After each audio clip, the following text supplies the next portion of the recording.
Lesson 9 on sequences and series. In this lesson, we are using the sigma notation to evaluate the sum of sequences and to find the number of terms in a sequence. Please subscribe, like, share, and comment. We shall work on 2 examples in this lesson. Now let's begin with example 1.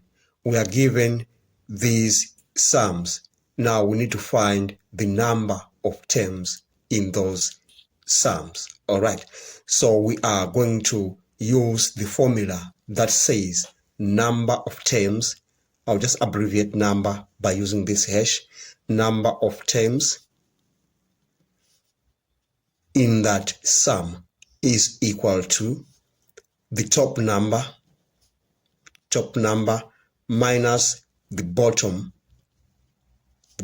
number plus 1. So we shall be using this formula to evaluate the number of terms in those sums. Let's begin with the first question, that is A, number of terms. So I'll just abbreviate again. I'll use hash for number. Number of terms in this sum is equal to the top number, which is 4n, minus the bottom number, which is n plus 3. Remember, you just need to put the brackets when doing that. So n plus 3, then plus 1. We are going to remove the brackets with minus n minus 3 plus 1. And if we simplify that by adding like terms, we are going to have 3n minus 2 terms. So there are 3n minus 2 terms in this sum. Let's move on to B, part B of example 1. We're just going to say number of terms is equal to the top number is 8, the bottom number is 2. So we're going to say 8 top number minus bottom number 2 plus 1. And that is surely going to give us 6 plus 1. And we have 7 terms in that sum. In example 2, we are evaluating these sums. Let's begin with the first one. When k is 1, we put 1 into the general term. We are going to get 1 minus 1, that's 0.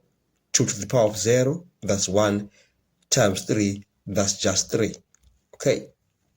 And then we are going to add that 2.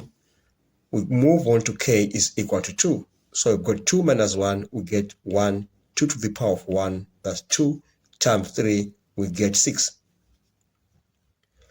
We move on to k is equal to 3. 3 minus 1, that's 2. 2 squared, that's 4, times 3, 12. The last number that we need to substitute is 4. So we're going to say 4 minus 1, we get 3. 2 to the power of 3, that is 8. 8 times 3, that's 24. So we're going to add 24. Now, if you add these numbers, you are going to get your answer as 45. On part B, we are starting at m is equal to 3. So it is not always the case that you have to start at m is equal to 1 or k is equal to 1. You can start at any number. All right. So now let's do it. That's the first number that we need to substitute into the general term. So we're going to say 4 times 3, we get 12. 12 plus 1, that's 13. From 3, we move on to 4. So 4 times 4, that's 16, plus 1, 17. We move on to 5. 5 times 4, 20, plus 1, 21. Then the last number is 6. 4 times 6, 24, plus 1, 25. Now, if we add these numbers up, we are going to get our answer as 76. Thanks for watching. Please don't forget to subscribe, like, share, and comment. Enjoy your day.